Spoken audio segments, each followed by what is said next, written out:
Alright, magandang araw people. For this video, mag-unboxing tayo ng grass cutter. Yung pinsan ko na nga pala nagtatanggal ng mga pangbalot para mas mabilis daw alisin. At ang sabi niya mag-video na nga lang daw ako. Ay tama naman siya, tag-video lang naman ako. Kaya ang sabi ko sa kanya, medyo dalian yung pagbukas. Para makita na yung laman, baka na-scam lang tayo. Baka laman lang yan, bato. Maganda na yung sigurado kasi kamahal-mahal naman kasi yan. Mahirap nga yan, baka na-scam nga talaga tayo. Ipapakita nga namin sa inyo kung paano namin siya isambulin. Para may idea rin kayo pag bumili kayo ng grass cutter. Ito nga pala yung nylon na nagpuputol sa damo. Mamaya nga lang isa-set up natin yan para makita pa natin yung mga ibang equipment. Ito nga pala yung hawakan niya, yung parang monobela. At yung parang may mga button, yun yung mga starter niya at yung silinyador niya. At yung isa naman na kulay pula ay yung tapalodo niya. Sila na nga lang yung nag-a-assemble para may pakita ko sa inyo kung paano yung magiging setup. Yung parang stick nga pala, yun yung magiging haba niya. Para malayo ka sa distansya pag nagpuputol ka ng mga damo. Ilalabas na nga natin yung makina para makita na yan. Para ma-set up na natin lahat.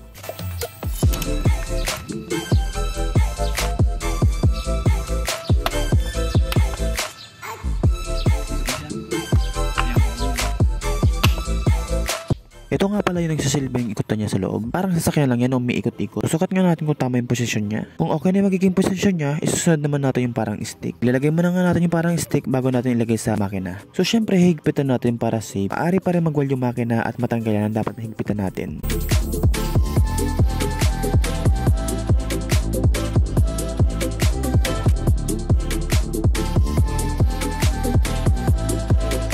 Inabit naman natin yung panduktong para ma-set up yung dalawang pahaba. So dapat mahigpit yan para pag umaandar na yung makina hindi siya mababali. Dinuduktong na nga natin yung isa at kung naduktong na natin pwede na siya ilak.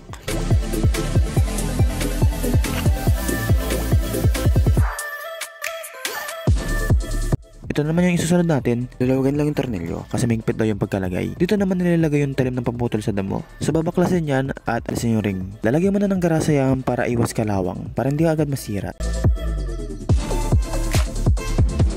Kapag okay natin lagyan ng grasa, ibalik natin yung isang ring. Pagkatapos nga natin mailagay yung ring, isunod naman natin yung talim niya. So dahan-dahan lang tayo dito at matalim to. So pag nailagay na natin yung talim niya, pwede natin to ilak. Yung paglak pala natin dito sa talim niya, dapat mahigpit. Maaari pa rin matanggal to kapag umandar ng makina. Make sure na mahigpit talaga ang pagkabit natin dito kasi maaari pa rin tumilapan ito. Pagkatapos naman natin sa talim, higpitan naman natin dito sa makina. Pagkatapos naman natin na higpitan, tatry naman natin paandarin yung makina.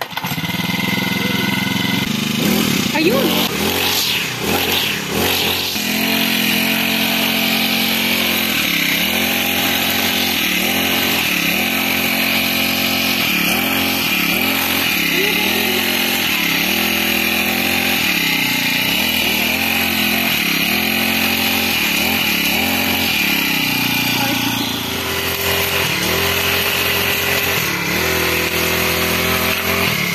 Alright, successful yung pag-assemble natin people.